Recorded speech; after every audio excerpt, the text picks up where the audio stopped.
You're listening to Talk of the Town on KQNA. Now back to the roundtable. Here's your host, Sanford Cohen. And we are back, and joining me live now is the mayor of the city of Cottonwood, Diane Joens. She became the mayor back in May of 2007, having served a term as a member of the city council, and now is seeking the County Board of Supervisors seat that is being vacated by Chip Davis that covers the Verde Valley. And so Diane Joens, welcome to the program. Nice to have you with us. Well, thank you, Sanford. I'm happy to be here.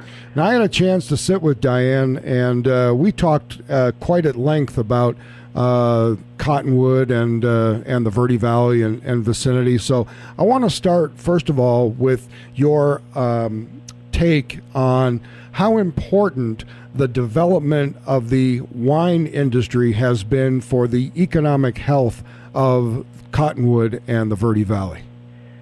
That's a great question, Sanford. It's been very, very important. Even in the downturn of the economy, Old Town Cottonwood was starting to see the wineries come into the city, and that boosted our economy in Old Town greatly. Our Cottonwood Chamber of Commerce, which we collaborate with, wrote the grant for the Verde Valley Wine Trail.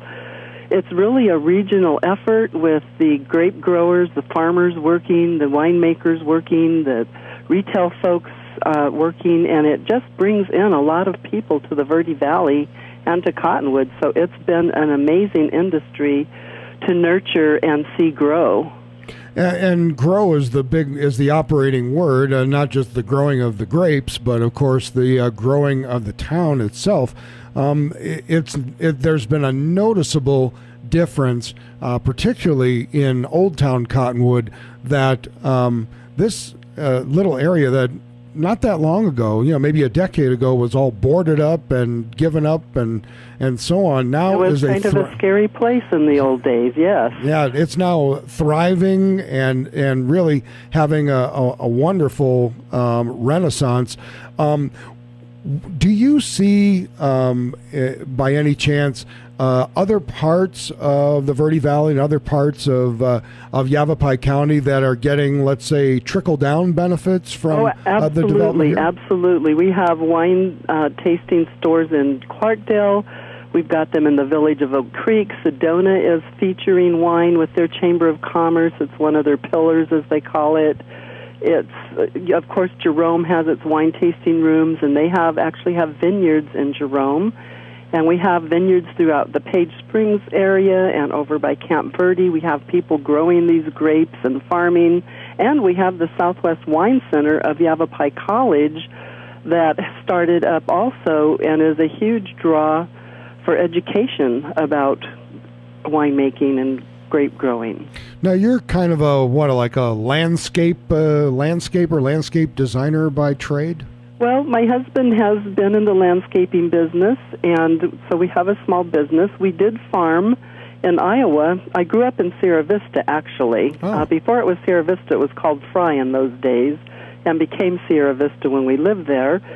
But my family is an agricultural background family, and I moved to Iowa at the age of 15 and met my husband, and we farmed for 15 years, growing corn, soybeans, and hogs.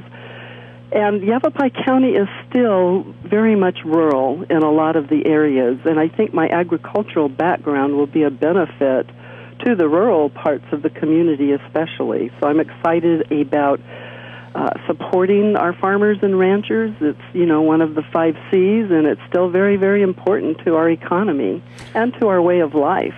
Well, and of course, for agriculture to be successful, water is a very necessary commodity. How do you see yourself? I know how you've represented very well the interests of the city of Cottonwood in the ongoing water saga between western Yavapai County and central Yavapai County, and I wonder how you plan on continuing that involvement as a member of the Board of Supervisors should your election run be successful. Well, I would definitely like to see us go back to having a water advisory type committee. As you know, that was disbanded. I would like to see that involve both sides of the mountain, because we're all in the same aquifer, and we need to work together. So my vision is to bring both sides of the mountain back together again to talk about water issues, to carry out some of the studies that we did, all contributing to cities, towns, and the county, and work that way. Conservation is a huge effort using reclaimed water.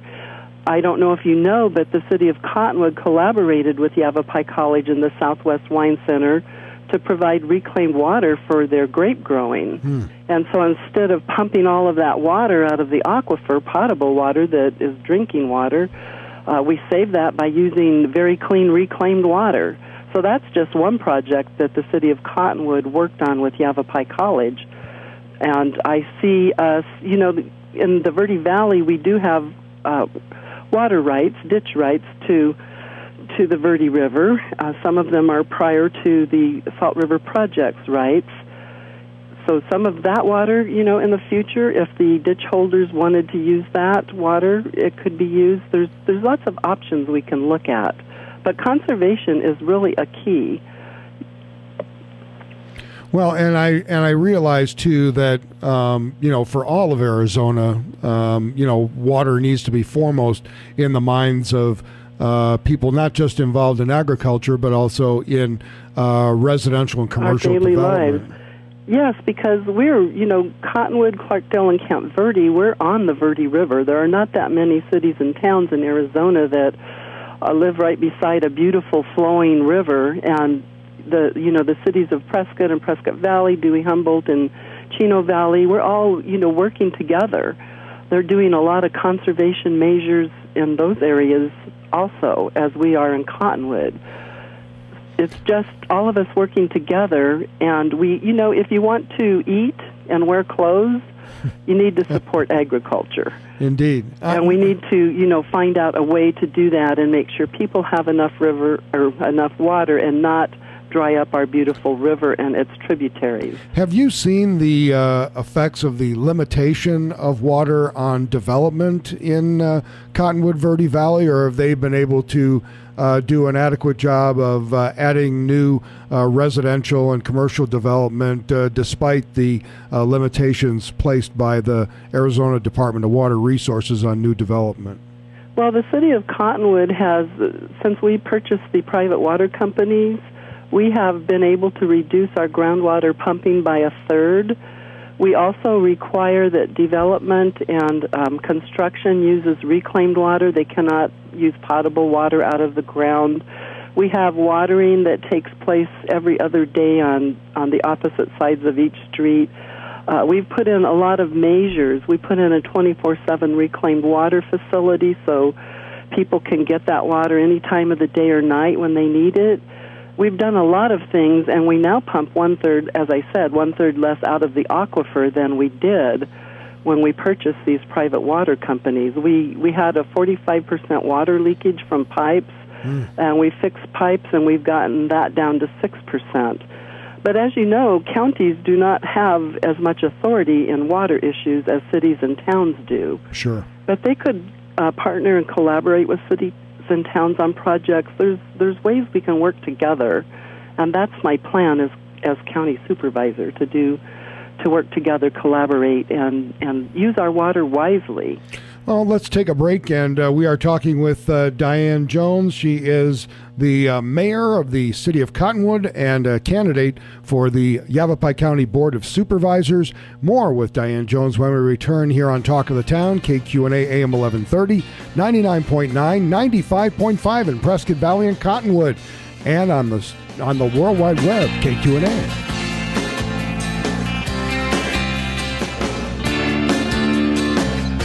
You're listening to Talk of the Town on KQNA. Now back to the roundtable. Here's your host, Sanford Cohen. And we are talking live with Diane Joens, mayor of the city of Cottonwood and candidate for Yavapai County Board of Supervisors. Diane, you've spent several years now as the mayor of Cottonwood.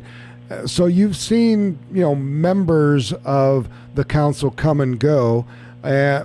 How is it when you have a constant flow of new people coming in and having to kind of get them up to speed on what's going on when there is so much going on that a growing community like Cottonwood needs to be concerned about?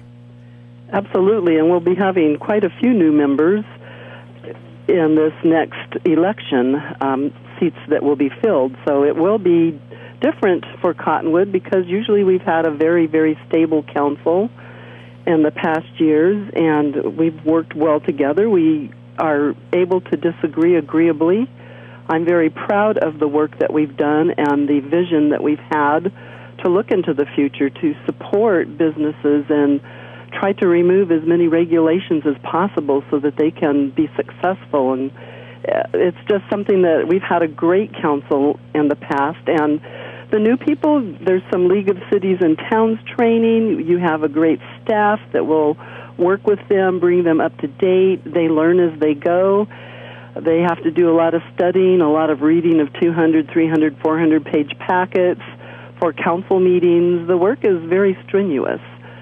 And people don't usually realize how hard a city council member works for their community. But we have good folks, and I have faith that they'll catch on quickly and be able to move forward. I hope that the next generation of council members and the mayor have a vision for the future like we have had, because it has made such a difference in Cottonwood. You have to look beyond the next pothole and actually look 25, 30, 40, 50 years into the future when you're making your decisions. Well, how do you see the future of Yavapai County then as a whole? Because as you said quite accurately, the municipalities have a lot more to do with, the development-related issues, and the county is kind of more on the sidelines with that. Do you think that there is a role for Yavapai County to become more involved one way or another with the cities and towns within its jurisdiction? Well, legally, when it comes to development, counties are not able to base development on available water resources, and they've been slapped down several times in the courts. The Yavapai County was the first. There was a county in southern Arizona that also had a court case that said you can't do that, and Coconino County was the last county that was told they couldn't do that. However, I think that there are ways. The Water Advisory Committee shows that the county was able to work with the cities and towns. We've done monitoring projects to watch the flows of the Verde River. The county participated in those things. The county can participate in conservation measures. I would look at private wells. I would use the Extension Service and teach folks about conservation, where you're able to do that a lot more easily in city government when you own a water company. But there are ways that counties can, educate folks, and that's something that I would do, to help everybody to know that we're all in this aquifer together. We've all got to work together to conserve water and for the future, for the future generations. And I think we're all willing to step up and do that. We realize in the Southwest that water is a very precious thing. Now, your district is rather large geographically. If you're successful on becoming the new supervisor, what ideas do you have as far as being able to reach out to the far reaches of your district and to be as accessible as possible to people all over the district?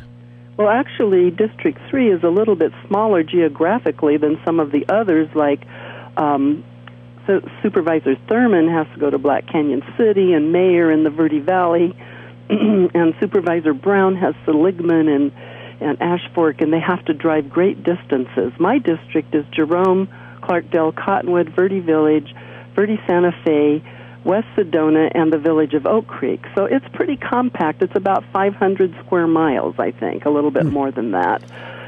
So I don't have to drive as far, but I have a number of population in this district, and so I have been traveling a lot to Sedona, to the village of Oak Creek, going to all of our communities and letting them know who I am if they don't know me. A lot of people do, because I've been mayor for 9 years and on council 4 years before that, and worked for Supervisor Chip Davis 4 years before that. So I have worked for Yavapai County. I know the score. I know how it works. It's not going to be all new for me, which I'll truly appreciate. Well, and Perkinsville. Perkinsville is also in my district, and we do not want to forget them. No, especially since they're right there on the river. And they're agricultural folks. They're really, they're the breadbasket. So they're very, very important. Well, so when the as the election draws near, what are your plans as far as getting yourself out there and getting as many people to hear you, see you, talk to them, find out what's foremost on their minds when when they talk about issues? I'm sure water's big, but there's got to be other things that you hear from the folks that you meet within your district. Well, transportation is really a key to economic vitality, and I've been working with ADOT for many years, worked with the town of Camp Verde and all the other communities in the Verde Valley for Highway 260. We were on the 5-year plan for about $7 million, and from our collaboration and cooperation, we were able to convince the ADOT board to give us $64 million to get that horrible highway fixed, because people are dying on it and people are being maimed. And so I know the system. I've worked with governors, and I've worked with senators, congressmen, state representatives, and leaders across the state on projects like this, and I have a lot of connections. I've been endorsed by amazing people, and transportation will be one of those big issues. You really advocate for your district, and a lot. You need to think about the Verde Valley. I have a great working relationship with Supervisor Thurman, so that's going to be helpful. But transportation is a huge issue for not only people in the unincorporated areas, but for people in the incorporated areas. So transportation is going to be a huge issue for me, as it has been for our current supervisors. Well, I can tell you from experience that the Highway 260 between I-17 and Verde Village is it's a head scratcher. I mean, sometimes there's 2 lanes, sometimes there's 1, sometimes there's 3. I'm not sure exactly what the strategy was between where they decided to narrow it and where they decided to widen it, but obviously the answer is a 4-lane divided highway all the way through. Absolutely, that is what we need. Just like the beautiful highway we have between Cottonwood and Sedona, it's much safer than it used to be when it was just a 2-lane highway. So those are things: safety, keeping folks safe, and helping our streets be adequate for tourism. In the Sedona area, the village of Oak Creek area, as you probably have heard, there's a lot of traffic backups, and my plan is to work closely with the city of Sedona, the Forest Service, ADOT, Yavapai County, Coconino County. Supervisor Matt Ryan has endorsed me, and we will have to work together to solve these problems. And I see public-private partnerships as being one of the tools in the toolbox that can help us with our needs for traffic transportation. And as you know, Cottonwood has a transit system. We're one of the only communities our size or even larger sizes that has a transit system. We've had it more than 25 years, and we collaborate with Sedona and Clarkdale and the county, Yavapai County, in the Verde Villages. So we all work together regionally very well. And that's what it takes. One little town can't do it by themselves. Yeah, the Cottonwood Transit Authority is really awesome. It really is. We only got a minute or so. Okay. So for folks that want to know more about your candidacy and want to get in touch with you, perhaps to support you, what's the best form and way for them to get in contact with you? Well, my website is votedianejoens.com. I always say if you can misspell Diane or misspell Jones, you can find me in the phone book. Been there 30 years. VOTEDIANEJOENS.com has a lot of information, and my home phone number is 928-634-4112. People can call me if they would like to learn more. 634-4112.